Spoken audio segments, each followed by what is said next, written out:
Bismillahirrahmanirrahim. Assalamualaikum warahmatullahi wabarakatuh.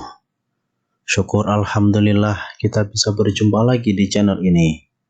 Sholawat dan salam semoga selalu tercurahkan kepada junjungan kita Nabi besar Muhammad sallallahu alaihi wasallam. Allahumma sholli ala sayyidina Muhammad wa ala ali sayyidina Muhammad. Harapan dan doa saya untuk saudaraku semua yang menonton video ini. Semoga saudaraku semua selalu diberikan kesehatan oleh Allah, dimudahkan segala urusannya, dilapangkan rezekinya, diampuni segala dosanya. Amin ya rabbal alamin.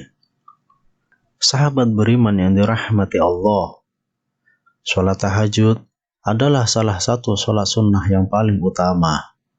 Amalan tahajud merupakan sebuah amalan yang disukai oleh Allah Subhanahu wa Ta'ala. Meskipun amalan tahajud ini hukumnya hanya sunnah, akan tetapi terdapat banyak keutamaan yang diberikan kepada orang-orang yang menjalankan amalan ini secara rutin.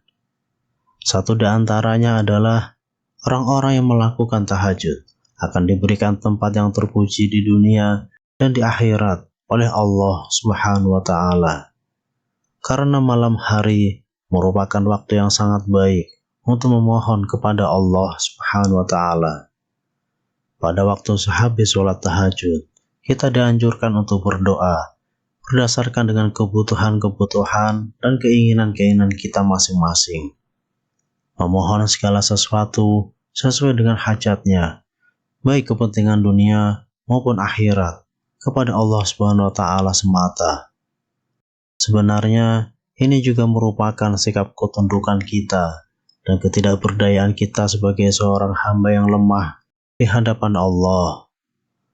Sementara itu di sisi lain, Allah SWT merupakan zat yang maha pengasih. Dengan kata lain, kita tidak bisa mendapatkan segala hal di dunia maupun di akhirat, selain atas izin darinya semata. Dari segala keuntungan, baik yang diberikan di dunia maupun akhirat, yang bisa kita dapat ketika mengamalkan sholat tahajud, maka banyak orang yang berlomba-lomba untuk mengamalkannya. Apakah untuk menjadi ahli tahajud, kita harus selalu mengantuk ketika siang hari, atau kita harus memiliki mata hitam karena selalu kurang tidur? Saya katakan tidak juga seperti itu. Sebenarnya ada beberapa ciri-ciri orang yang mengamalkan sholat tahajud.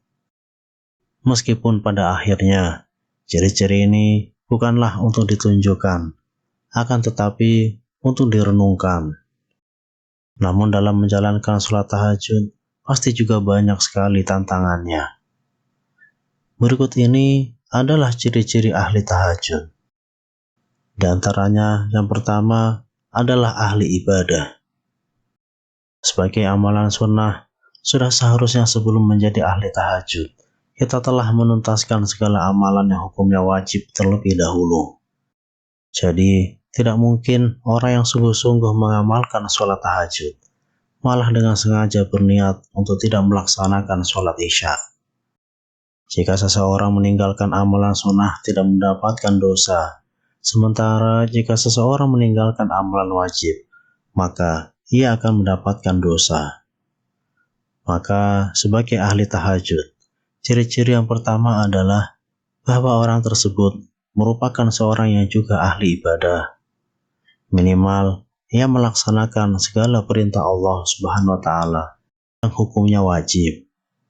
Bahkan, dengan melaksanakan tahajud, orang tersebut berarti ingin meningkatkan terus ibadahnya, baik dari segi kualitas maupun kuantitas. Sholat tahajud sebagai amalan sunnah juga seharusnya dibarengi dengan pemahaman yang mumpuni terkait syarat dan hukum amalan tahajud. Doa apa yang harus dibaca, ayat apa yang harus dihafal, dan lain sebagainya. Maka, sebagai ahli tahajud, ia juga memiliki pemahaman fikih keagamaan yang mendalam. Sementara pada saat yang sama, ia akan berusaha terus mendalami ilmu yang ia miliki. Kemudian yang kedua, rendah hati. Sholat tahajud adalah sholat yang dilakukan pada malam hari ketika banyak orang tertidur. Amalan ini dilakukan pada waktu yang sepi. Maka dari itu ketika melaksanakan sholat, tidak banyak orang yang tahu. Bahkan bisa jadi hanya ahli tahajud itu sendiri yang mengetahuinya. Hal ini merupakan cikal bakal dari ciri-ciri orang yang sering sholat tahajud, yaitu kerendahan hati. Orang lain tidak perlu tahu bahwa seseorang melaksanakan sholat tahajud, kecuali dalam kasus-kasus tertentu, misalnya berdakwah atau memberi contoh. Sebenarnya, semua ibadah yang berhukum wajib maupun sunnah memang tidak diperbolehkan untuk riya. Akan tetapi, sholat tahajud merupakan amalan yang tepat untuk dilaksanakan tanpa diketahui orang lain. Sehingga pada akhirnya, kerendahan hati ini dapat berpengaruh pada amalan-amalan yang lain. Ia tidak perlu menunjukkan bahwa ia telah bersedekah atau amalan lainnya. Yang ketiga, selalu berprasangka baik kepada orang lain. Sebagai ahli tahajud, kerendahan hati yang dimiliki berarti ia juga bisa berprasangka baik kepada orang lain dan kepada Allah Subhanahu wa Ta'ala. Ahli tahajud berarti tidak mudah untuk menilai buruk seseorang, sebab ia tahu bahwa bisa jadi orang tersebut jauh lebih baik dari dirinya.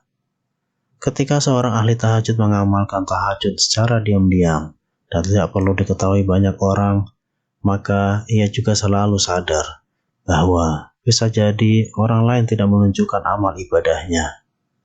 Ahli tahajud tahu bahwa banyak hal yang tidak ia tahu. Yang keempat, selalu berprasangka baik kepada Allah Subhanahu wa Ta'ala. Misalnya, ketika ia meminta sesuatu, tetapi tidak kunjung dipenuhi oleh Allah, maka hal itu membuat seorang ahli tahajud melakukan introspeksi diri. Apakah hal yang diminta adalah hal yang buruk, atau ia sebenarnya belum layak untuk mendapatkan hal tersebut? Seorang ahli tahajud dengan mudah bisa berprasangka baik kepada segala keputusan yang diberikan oleh Allah Subhanahu wa Ta'ala. Sebab seorang ahli tahajud tahu bahwa Allah adalah zat yang maha tahu. Yang kelima, disiplin. Bangun di malam hari untuk melaksanakan sholat tahajud secara rutin membutuhkan niat yang matang. Maka, dengan melaksanakan tahajud, ahli tahajud dilatih untuk hidup secara disiplin. Sebab ia harus memotong jam tidurnya pada waktu tertentu untuk melaksanakan tahajud. Untuk bisa bangun sepertiga malam terakhir, maka ia harus tidur lebih awal. Oleh karena itu, ia juga selalu peka akan berjalannya waktu. Dalam aktivitasnya sehari-hari, ia memperlakukan pengorganisasian waktu dengan efektif dan efisien. Yang keenam, memiliki pola hidup yang sehat. Agar bisa rutin terbangun di sepertiga malam terakhir dan bisa melaksanakan aktivitas pada siang harinya, maka pola hidup yang diperlakukan oleh ahli tahajud pun harus terjaga. Ia mengkonsumsi makanan-makanan yang bergizi, tidur tidak pada larut malam, dan lain sebagainya. Hal ini dilakukan demi menjaga agar ia tidak kehilangan ritmenya dalam melaksanakan rutinitas sholat tahajud. Selain hal yang telah disebutkan di atas, pagi hari atau dalam hal ini sepertiga malam terakhir adalah waktu ketika ahli tahajud bisa menghirup udara pagi yang penuh oksigen. Sebab terbebas dari polusi yang banyak dikeluarkan ketika orang-orang beraktivitas pada siang dan sore hari.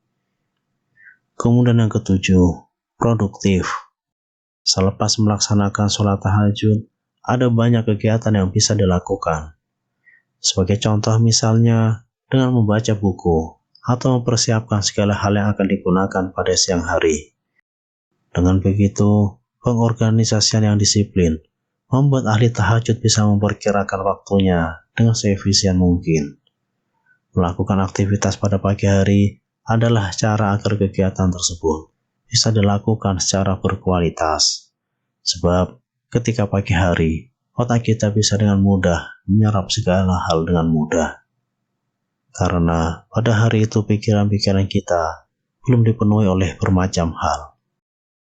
Wallahu a'lam. Wassalamualaikum warahmatullahi wabarakatuh.